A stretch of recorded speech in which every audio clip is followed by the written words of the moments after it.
Welcome to the New Churches podcast, and welcome to a new format. We're so grateful for all of our listeners who've been with us over all of these years. And in this new format, we're going to be going to video. So if you're listening, you can go over to YouTube. You can find the videos there. And we want you to know that these new formats are also going to be a little bit longer. We've been going 20 minutes or so. Now we're going to expand 30, 40, some deep dive conversations on church planting. And these new seasons are going to have themes. And this season is going to be through the book of Titus. And we're so excited to dive into the book of Titus. And we've got some great people joining us this season. And here at the table, we've got Vance Pitman, president of Send Network, Matt Carter, vice president of Mobilization for Send, and Tony Merida, vice president of Planter Development. Guys, welcome to the podcast. It's good to be here. Good to be here in this new format. Thanks, Jeff. Yeah, it's great to be with you guys. It's always great to hang with my brothers. And as Jeff just said, I just want to also say to those that are listening, we're so grateful for the way you have tuned in and listened in the past. And I'm really excited about the changes that we're making and believe that it's only going to up the bar of the content of what's in the future. But we love your feedback as you listen in and as you see this new format. We'd love to hear from you and let us know what you think. But thanks so much for leaning in and listening. But guys, it's an incredible honor to get to do this with you. I just love this first one on Titus, just sitting around looking at the text, thinking about church planting with men and women that I love and respect. So I'm excited about it. Yeah, so let's talk about that first. I mean, why pick a season on the book of Titus? I mean, there's so many different things we could have done. So why spend, 10 plus episodes going through the book of Titus together? What comes to mind? Yeah, a couple of things. One, I mean, this book emphasizes the gospel. There's some really rich passages about the grace of God, for example. It gives us some essentials for a healthy church, as Titus emphasizes elders and kind of church structure, how to deal with divisive people and so on. The history is also interesting. The planting of the church in Crete isn't mentioned in Acts. Most scholars think it happened after the house arrest at the end of Acts 28, before 2 Timothy 4. So somewhere along the way, it seems, Paul established this church, or his co-workers, but most likely I think Paul, and he left Titus there to put it in order. So it's a young church. Yeah. And so as we think about church planting, this is a relevant book as guys just get started and they're just looking at church structure. What should they be looking for? What should they be emphasizing? So a lot of, I think, timely application for church planters. Mm-hmm. Yeah, it fits so perfectly for the New Churches podcast. You've got Titus left here on this island, this kind of network of churches there. These are all brand new churches, and Paul's coaching him, teaching him, Titus, here's what you got to do. Here's what we got to be about. And so as we think about all these church planners that are listening in, watching, there is tons of wisdom here, kind of a playbook on when you're starting a new church. These are things you need to be thinking of. And so we kind of get to sit in and listen. We're literally reading somebody else's mail. Yes. We're reading the mail of a seasoned, experienced church planter who is writing to a young church leader developing new churches, and we're reading the letter that he wrote him about how to do that. Like, could there be anything more relevant for us to talk about with church planters than that? And I was thinking about it, Vance, you and I have a similar story. When we planted back in the early 2000s, we didn't have anything like this. They just gave you a Bible, asked if you were saved, and sent you off. And so that's the heart behind this, is we want to help you guys learn on the front end. A lot of things you and I learned the hard way. No podcasts, That's no right. networks, no assessments, no trainings. It was, God bless you, be warm, be filled. Here's the word of God, go do it. Good luck. And so we begin with Titus, and let's just go to verse 1. We're going to take this season going kind of chunk by chunk, section by section through the book of Titus and applying it to church planters. And so let's just begin with verses 1 through 4. And Paul writes by the power of the Holy Spirit that Paul, a servant of God and an apostle of Jesus Christ, for the faith of God's elect and their knowledge of the truth that leads to godliness, and the hope of eternal life that God, who cannot lie, promised before time began. In his own time, he has revealed in his word and the preaching with which I was entrusted by the command of God our Savior. To Titus, my true son, in our common faith, grace and peace from God the Father and Christ Jesus, our Savior. Let's start with something that might be obvious to some of our listeners, but it's not to everyone. And it's good for us to pause here for a second. Paul. Who is Paul? Let's say you're meeting a new believer, someone in a core team, and you want to introduce them. who is the Apostle Paul? Matt, give a 2-minute biography of the Apostle Paul. Well, in many ways, the Apostle Paul is the central church planter, writer of the New Testament. He gets radically saved. He's got a background as a Pharisee. He was an early persecutor of the church, gets radically saved by Jesus on the road to Damascus. He gets trained in ministry, and then really God raises him up to be the primary writer of the New Testament. And so he would often send, he was a church planter. He would go to different places. He would reach people with the gospel and would establish a church. And that's what's going on here in Titus. He's now writing back to Titus as Titus is working in the day-to-day process of pastoring a church. And I love, Jeff, just how Paul introduces himself. Like, he says two things: I'm a servant and I'm sent. I mean, that's what that word, the apostle, means. It means one commissioned and sent. I mean, Paul saw himself as a servant of Jesus and sent by Jesus. Is there a better job description for a church planter than I'm a servant and I'm sent? Like, that's what we're there to do. Like, we're not CEOs, we're not company presidents, we're not business professionals. We're servants who've been sent, and that's who Paul is. And notice what he puts first. The first thing he says is not, I'm an apostle. That would be my temptation to write first. Humility. Hey, let me remind everybody who I am before I write. He doesn't. He says, I'm a servant of God, which is incredible for church planners to remember that's who you are first and foremost. Yeah. Just the story of Paul is so hope-giving. His conversion and then he becomes a church planter, missionary, theologian, and it reminds us that some of the best church planters that we're going to see are not Christians yet. And God is going to not only convert people who are far from God, but put them in ministry, in leadership. And so I just get inspired just thinking about that. Yeah. I mean, a few years ago, he was arresting Christians there when Stephen was killed, holding everyone else's jackets. And then Jesus saves this guy and says, we're going to show him how much he's going to suffer for my name. And he's going to take my name to the Gentiles. And that brings us to Titus. So now we've got Paul writing to Titus, and we don't really know. I mean, maybe Tony, you can share some of the background. Titus is not mentioned in the book of Acts. We don't see him there. I think he is mentioned about 13 times in the New Testament, a lot in 2 Corinthians and in Galatians. But Titus, he really trusts. He's really entrusted by Paul with so many things in mission. And I think we learn a little bit from the pastoral epistles. There's some difference between Titus and Timothy.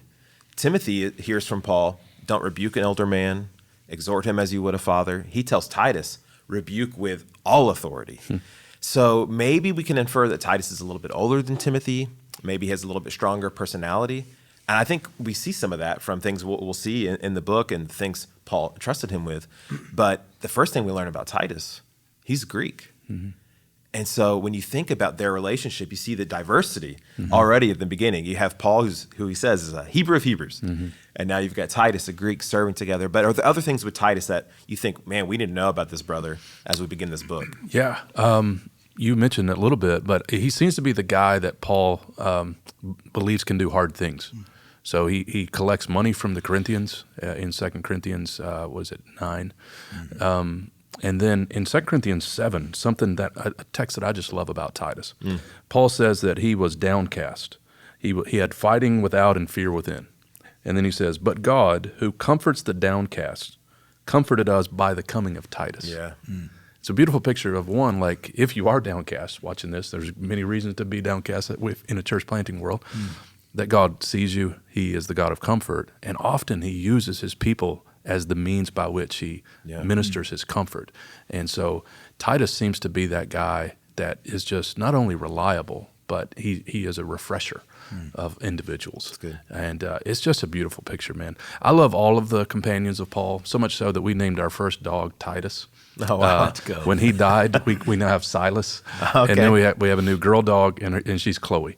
So we have a special place in our heart for Titus in the Merida household. Yeah, I like that. I mean, Titus is entrusted with some of these difficult missions, and you can tell that Paul he loves his brother. He was discouraged when he doesn't see him, downcast. He's comforted by his presence. He's worried about Titus. He uses Titus to kind of be an emissary with this rift with the Corinthian church. And what I love about it, what Paul says about him in verse 4, my true son in our common faith, that Paul looks at him and does see him. He calls him, I think in 2 Corinthians, a coworker. So he doesn't even elevate himself over Titus, but this is my coworker and my true son. We see that church planters right here, as Titus is now leading all these church plants on the island of Crete, we need spiritual fathers. We need mentors. And we see this importance of their relationship. So let's begin with Titus here, Vance, and we'll begin with you. That every planter needs a Paul. We've heard that every Titus needs a Paul, every Timothy needs a Paul. Why are these relationships so important? Why does every planter need this kind of, for someone to say about them, he's my true son? Yeah, and before I even answer it, I want to make this, I think, important side note, and that is that God's grace of sanctifying and developing us is unique for every person. Yes, I think in principle, we'd love to see every Titus and Timothy have a Paul and every Paul have a Titus and Timothy.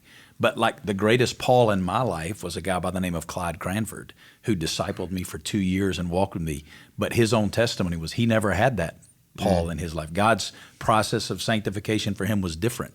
I think what we're looking at here in this text, though, is a general principle that is true, that we all need to be learning from those that are further along than us, and we need to be passing along that information to those who are coming behind us. That's what Paul actually wrote to Timothy in 2 Timothy about teaching, I'm going to teach you things that you're going to pass on to others. But I think when you think about, this, I think there are two sides to this. Why does Paul need a Titus, and then why does Titus need a Paul? I think every Paul needs a Titus because God's kingdom activity is bigger than one generation. Right. There's a Psalm 33, verse 12, says, the counsel of the Lord stands forever, the plans of his heart from generation to generation. Meaning that if I'm truly tapped into a kingdom vision, if I'm really seeing God's kingdom activity happen in the work that I'm planting, it's going to outlive me. And if I don't plan for the passing of the baton to the next generation of leadership, I'm really short-sighted in how I'm viewing what God's doing in and through me. So I think as Paul's, which most of us at this table are at this stage in our lives, we're passing that information on. We're doing that because there's going to come a point in time, which I just walked through in the church that I planted and led for 22 years. I passed the baton to a Titus in my life that I'd been raising up for 15 years and gave him the baton. I think because that's the reality of kingdom work, it outlives us and it's bigger than us. We have to be thinking about these relationships. And I also think that's a Christ-likeness principle. If you look at the life of Jesus in the Gospels, Jesus actually focused more on succession than he did on success. At the end of his public ministry, Jesus had very little success. Right. 120 followers is not going to get you invited to be the keynote at a church planting conference, but that 120 became 120,000 because he'd raised up the next generation of leaders. So what Paul is doing with Timothy is simply carrying out the principle that he saw Jesus model through the Gospels in the relationship with the other apostles. And now he's living that out with Titus in this particular passage of Scripture. So I think that's why, as Paul's, we all need to have these relationships in our lives because it outlives us. Especially in ministry, when you think about it. Yeah. Vance and I were part of an organization years ago when we were in our early 30s when we were part of that. And one of the things that was amazing about it is we were planting churches, and they allowed us the privilege of being around men that were church planters, but they were in their 50s, which seems like they were really old back in the day, but that's how old we are now. Now they feel really young. But as I look back on my life and ministry, hands down, the most influential things that I learned were from those men that were 50-something years old in ministry. More than going to a conference, more than reading a book, it was sitting at a table with a guy that'd been there and done that and say, hey, this is what you're going to see and this is how you need to handle it. On the other end, now that we're in our 50s and being the spiritual fathers, one of the most rewarding things that I get to do now is to pour back into the Tituses. And so I think it's biblical, and I think it's imperative that we have these in our lives. Yeah.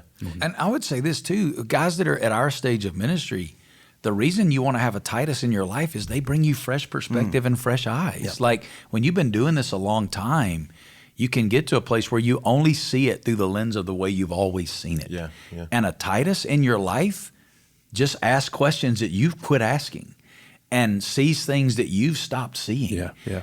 And I think it's just so important for guys that are at our place. But then we got a lot of planters that are listening to this. You know, why do the planters need a Paul? Why do Titus need a Paul? There's only two ways to learn how to plant a church, and it's humility and hardship. Like that's it. You can either be humble and ask some other brothers that have done it before, or you can go beat your head against the wall and learn everything the hard way. And I mean, even Paul, the great missionary church planter in the New Testament, everybody wants Paul's missionary journeys. Nobody wants his 2 years of obscurity in Antioch. Yeah. When Barnabas went to get Saul in Acts 11, Saul had gone to Jerusalem. Jerusalem rejected him. He quit. He went back to Tarshish. Barnabas went and got him in Tarshish in Acts 11, brings him to Antioch, and says, you got to be around these people. And then Paul spent 2 years in obscurity, and somewhere in Antioch went from Saul to Paul, and he went to Antioch as Barnabas and Saul. He leaves Antioch as Paul and Barnabas. This transformation took place while he sat under the leadership of others. We have to be willing to put ourselves under the leadership of others and allow them to speak into our lives. Yeah. I mean, Titus, you could say, in some ways, he's being commissioned by the Apostle Paul, being entrusted with this mission. I think for church planners, it's like you want that godly, older, trusted, proven, seasoned leader to put his arm around you and say, hey, I believe in you. Yeah, and I would just say to the seasoned leaders, like this should be a priority. Yeah. 2 Timothy 2:2, right? Yeah. He tells Timothy, hey, watch out for these guys who could be faithful teachers. Take what you've learned, pass it on to them. And I think we just haven't valued this in ministry. You know, we report baptism numbers, we report attendance numbers, but no one's asking pastors, how many guys you pouring into? How many guys you mentoring? Yeah. We don't count it. We don't talk about it very much. It's almost like a bonus. If a pastor does that, well, that's good. But it's in the heart of the epistles of what Paul tells Timothy to make sure you're doing. And so even though like a search committee might not ask a pastor about this, he needs to make it central in his philosophy of ministry. And you guys are like I am. You've probably been called by at least a dozen churches where their pastor's retired. And Matt, you even stepped into one of those. But you've been called by those churches because pastors retired and there was no plan. There was no succession. There was no thought giving to raising up leaders.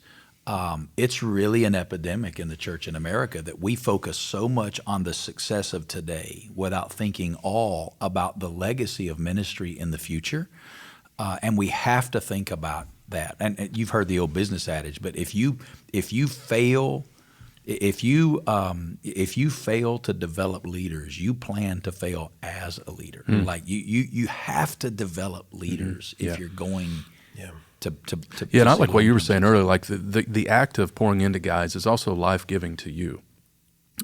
Someone told me several years ago, like you need a mentor that's 10 years older than you and one that's 10 years younger. Now, if you're 22, that doesn't apply because you don't need a 12-year-old probably. But the point's well taken. And there are guys that I've poured into that now I learn from. My mentor, Jim Shaddix, will often say about the guys that he's poured into that the teacher has become the student, you know. And I think that's very important. It's not always one way in this relationship. This is a dynamic relationship. That man, I learn like some of my illustrations are dated, or some of the way I'm applying things in a sermon. But when I can talk to a 30-year-old church planter, boy, man, my juices start flowing. It invigorates me. And so I would encourage pastors also to be pouring into guys for that reason. Like it really is life-giving. I'd still be using clip art like if it wasn't for somebody younger than me, you know. Talking about Blockbuster. Absolutely, you go to Blockbuster. you know. So it's about, I love, the analogy you used to, the way I say it is this: I want to have somebody in my life more experienced than me. And then I want somebody in my life less experienced than me. And if I have those two perspectives, from the one more experienced than me, I'm getting wisdom of experience. From the one less experienced than me, I'm getting passion and fresh perspective. And those things are both important. I think this is such an important thing to consider because churches, they're birthed out of relationships. Yeah. They're birthed out of discipleship, formation, and then commissioning, being sent. Churches don't just pop up on their own. The churches plant churches. So you've got even Antioch sends Paul. Yeah. That's the birth of so many churches throughout the Mediterranean world. And now you've got Titus there on Crete. And so with this formation, I mean, you can imagine Paul and Titus traveling, the conversations they're having, the things he's sharing. Hey, think about this. We see all throughout the book of Titus, the things he wants Titus to hold on to. I think sometimes in North America, we focus on discipleship, on systems. What program, what book, what all these kinds of checklist kinds of things. Let's think about organic formation. And just maybe each of you guys could share, here's this guy, this is what he did with me. He helped me with my sermon prep, we talked over coffee, whatever. Think about this brother shaped me in these ways, we had these conversations, and this is how I was formed more and more. Like here's how my Paul shaped me. Tony, you want to start? Yeah, I've already mentioned his name, Jim Shaddix. I met him when I was in college. I've only been a Christian a year or so, but I was sensing a call to ministry. I sat under his preaching for 3 consecutive nights. I was a junior in college, and I said, I want to do that the rest of my life. I'd never heard expositional preaching before. He talked to me all week long. I ended up going to seminary just because he was there, studied with him. At the end of my first semester, he invited me into this group. He called it the Emmaus Road Group. And what we would do is once a month, we would go to his house with about 12 of us. And one guy was up, or maybe 2, and we would play a sermon video from one of us, a VHS, of course. And after the sermon, first we'd have dinner, and the ladies would come, those who had wives. I was the one guy that didn't have a wife forever. But after dinner, we would watch the videos. The ladies would go, I don't know what the ladies did, but they went somewhere else. And then we reconvened for dessert. And that just bringing me into his house and welcoming me like that. And then out of that, he would just take me places. He also respected the guys, just like I was talking about earlier. Yeah. He knew that those guys were, well studied. They were gifted, and he was a learner. And so he modeled for me not only like how to be hospitable and how to understand preaching, but also like how to have this posture of humility, of learning. And he really set me on a trajectory for ministry that, I wouldn't be where I am today without his influence on me, way more than a professor. Yeah. It was life on life. And I'm just deeply thankful. I've had other guys invest in me through the years, and I could mention all of those names, but he's the one that stands out the most. Yeah. Tony, you just said something that I think is crucial to this whole thing, and you said it's life on life. I'm thinking about 1 Corinthians 4:15, where Paul says, you have countless guides in Christ, but you do not have many fathers. Yeah. So he's saying, you've got all these people that are guides, and Professor Merida may correct me here, but my understanding is you've got a ton of people willing to, at a distance, tell you what to do, but you don't have many fathers. What does a father do? A father is there every day. A father's the guy that's putting you in bed at night and telling you a story.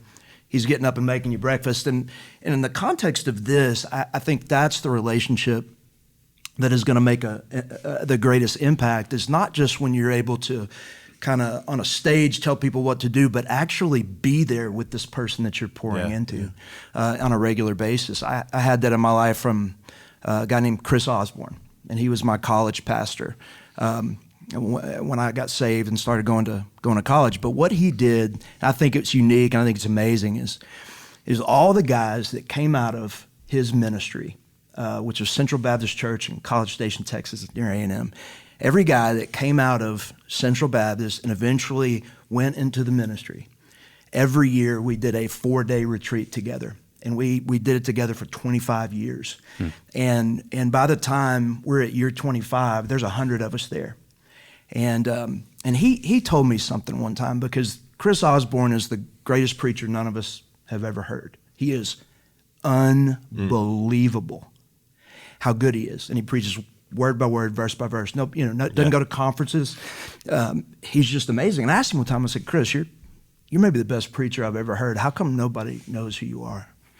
And he said something I'll never forget. He said, Matt, at the beginning of my ministry, I prayed something. He said, it just came out of me. He said, he said, I was in my quiet time, and I said, Lord, I don't want to be famous, but I would like to be influential. And he said, that's what God has done. Nobody knows who I am. That's great. But I've had the ability to be influential in the lives of so many pastors, and it's been far more rewarding.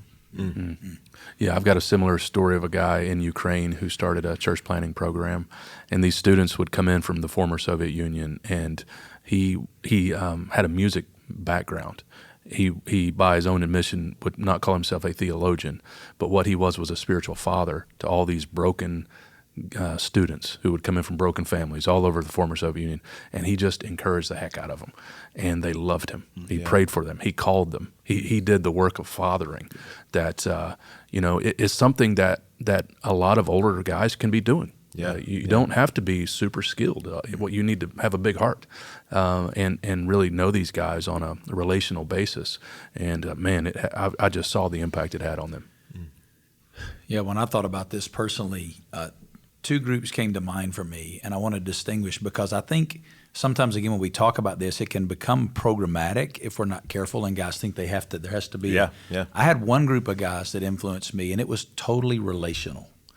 And what I mean by that is they just invited me into their lives in a way that allowed me to glean from their experience and their example. To use a word, they modeled what it looked like for me, and that'd be my dad. As a pastor, my dad and my I know him his son, but I think my dad's the greatest Old Testament expositor I've ever heard. I grew up listening to my dad preach Sunday morning, Sunday night, Wednesday night, 3 different books of the Bible, always. Master exposition. And so my dad, Bill Stafford, who's an old evangelist, who's in heaven now, and Ken Whitten, is a pastor, just retired. Those 3 men, it wasn't intentional. It was just relational. They just invited me into their lives and allowed me to learn from their example and their experience. There's another guy, Clyde Cranford. It wasn't relational. It was intentional.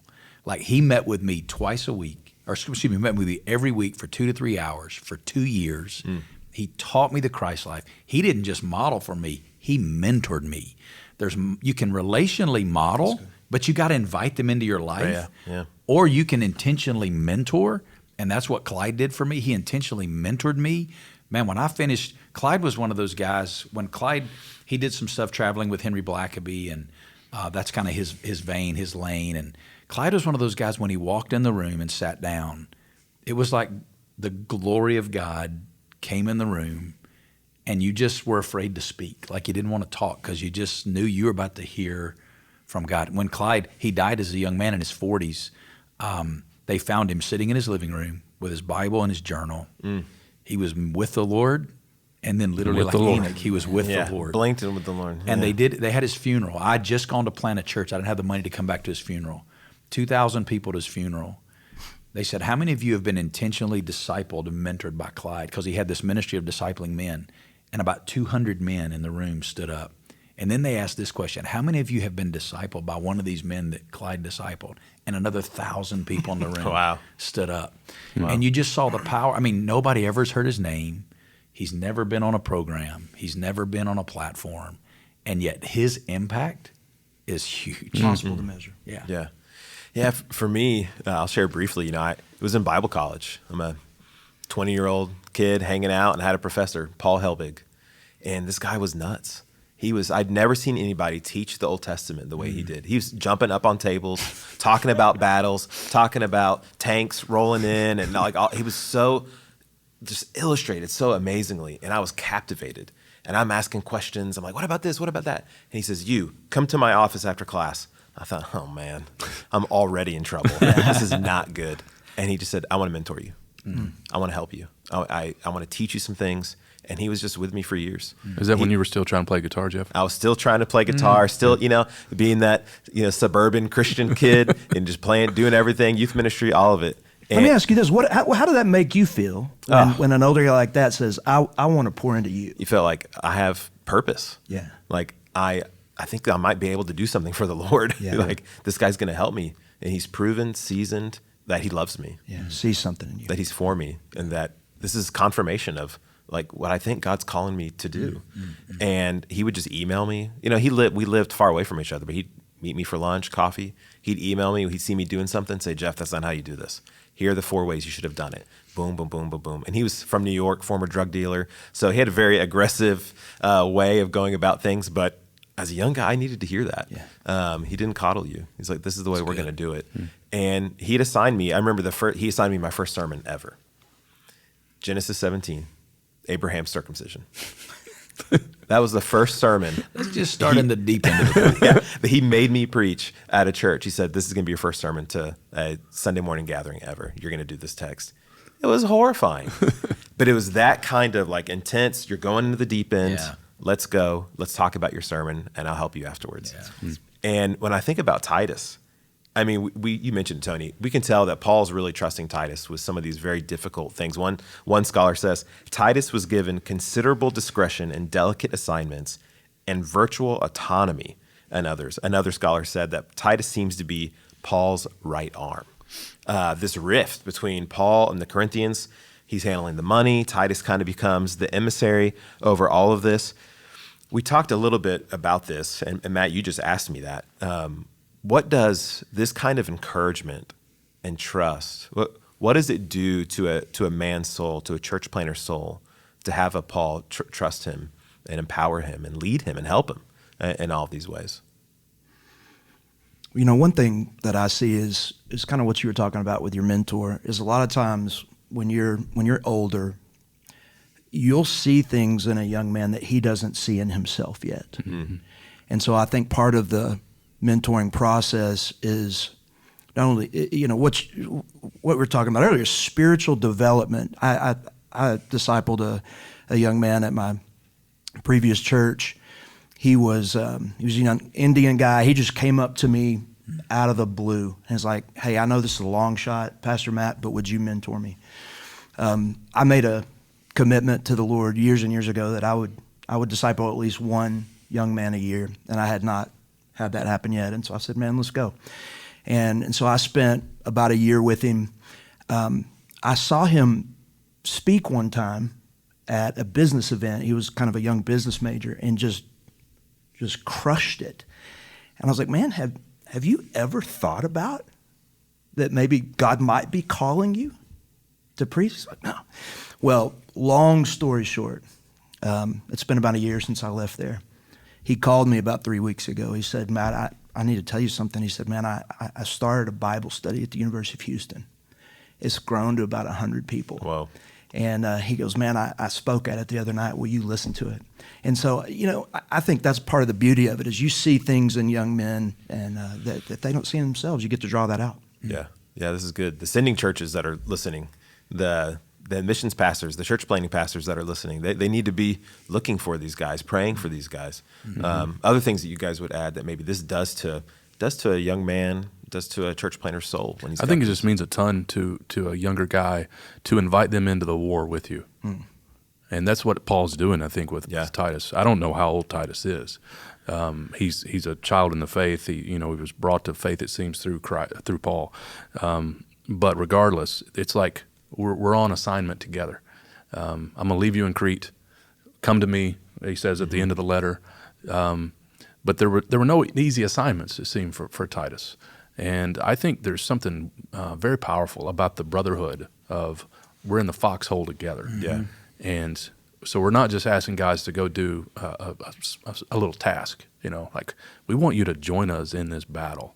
And I think guys are craving that kind of vision of let's go do some hard stuff, for the kingdom. It's good. Yeah, I would say to the planter that's listening to this, the two questions you need to be asking are, who's pouring into you, and then who are you pouring into? That's the two directions that we're talking about, the experience and then those less experienced than me. And I think the reason this is important is really fourfold. Number one, this is biblical. What we're talking about is a biblical principle. I mean, we're modeling this out of a letter that a seasoned planter is writing to a younger planter. And then in other letters, Paul instructs this. It's not just a description of how it works. He prescribes this when he says to Timothy, take the things I've taught you and teach younger men also, so they'll be able to teach others. So it's biblical. also is just practical. The work is bigger than any one individual. We want to finish the mission, and we're going to need others to do that. Right. Thirdly, it's instructional. Iron sharpens iron. God designed us so that Christ is formed in us in community. You can't develop in your relationship with Jesus apart from your relationship with other Jesus followers. So we need others around us to do this. And then finally, this is critical. Church planting is hard. Most people would look at my story in Vegas and they would see volumes of success, but I'm telling you, I wanted to quit 1,000 times because it was so hard. And Ecclesiastes warns us, woe to him who is alone when he falls, and there's not another to lift him up. There are going to be days in church planting that you want to quit. You want to throw in the towel. I don't care how good it goes. Church planting is the highest high and the lowest low in the same 24-hour period over and over and over again. That's church planting. And if you don't have mentors and you're not pouring into others, people are always going to want to quit. So for those 4 reasons, I think this is just so important. It's biblical, it's practical, it's instructional, it's critical. And that takes us to the final question. We've got so many church planters listening to the New Churches podcast, and we're here to serve them. And there may be the guys even listening who they're thinking about planting. I think I want to get into this. I think I got a Paul. My senior pastor, he's for me. What do you want that Titus to hear today as we begin this new season? As there's so many great resources on newchurches.com, and we've got more coming. But what do you want a Titus to hear today as he begins his journey? Maybe he's got his team together and they're launching next week, wherever he may be. Tony, we'll start with you. What do you want a Titus to hear from you today? I could say a lot, but I'll just say this. Have the proper expectations of ministry. When you think about the ministry of Titus, Paul leaves him in Crete, and you read about what Crete was like later in the letter. Tough place to be. And sometimes we hear guys talking about going to a pastorate, for example, and they'll say, I'm just looking for a good church. Well, this wasn't a good church situation. No. And we often envision ministry as a vocational move or a career move rather than a mission. Like being in ministry, I think a better image is war. We're soldiers, 2 Timothy 2. We're farmers. Yeah. We're athletes. So our expectation isn't to have a nice cush job in a very easy setting. We're actually on mission, and it's going to be a battle. That's good. And so when it comes to church planting, don't just take a 3-year vision either, but you want to have a marathon ministry. Be thinking about the long haul and set that expectation of this is going to be war, but Jesus is worth it, and I don't labor in my own power.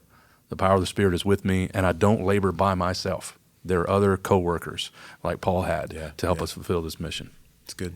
Matt? Yeah, 2 things come to mind when I think about church planters and church planting. Number one, for the young church planter pastors out there that don't have a Paul in their life, I just want to encourage you to pray for it. Actually ask the Lord to provide that for you. That in the times of my life when I've desperately wanted and needed that, and when I prayed for it, God provided it. And the other thing I'd say is don't be afraid to ask. If you see somebody that you want to disciple you, and don't be afraid to ask them. I've done it recently. You never know when they're going to say yes. Yeah. Vance, will you disciple me? I'm joking. But here's the other thing is just from the other perspective, as a young pastor starting a church, one of the things that I took for granted is I assumed the young men in my church knew more than they did when it came to being a godly husband and a godly father. A lot of those young men didn't have good examples about how to be a godly husband and a godly father. And so I think it's important that we're pouring into the younger generation on some of the most, foundational parts of being a Christian. We need it in the church. Yeah, it's good, Matt. Yeah, Jeff, I think I would say to the church planter that's listening to this, watching this, here's what I would say. Church planting can be lonely, but it cannot be done alone. That's good. Yeah. Church planters by nature are many times entrepreneurial, they're apostolic, they are, I'm going to charge the hill by myself. But you can't do this by yourself. Paul is the greatest church planter of all time. And every time you see the name Paul in the Bible, the next word is almost always and. because Paul never did anything by himself. And if you're a planter and you're trying to do this on an island by yourself, you'll never make it alone. You need others and others need you. And I think that's the principle that we see here in this book. Good. That's good. It's a great way to end this first episode. Planters are formed out of relationships with others. Yeah. New churches are formed with other churches and in relationships with others. Well, guys, thank you for kicking off this new season and new format together. Thank you for listening and subscribing. If you are only listening, head on over to YouTube, find these videos, and journey with us through the book of Titus as we learn to plant churches with Paul and Titus together. We'll see you next time.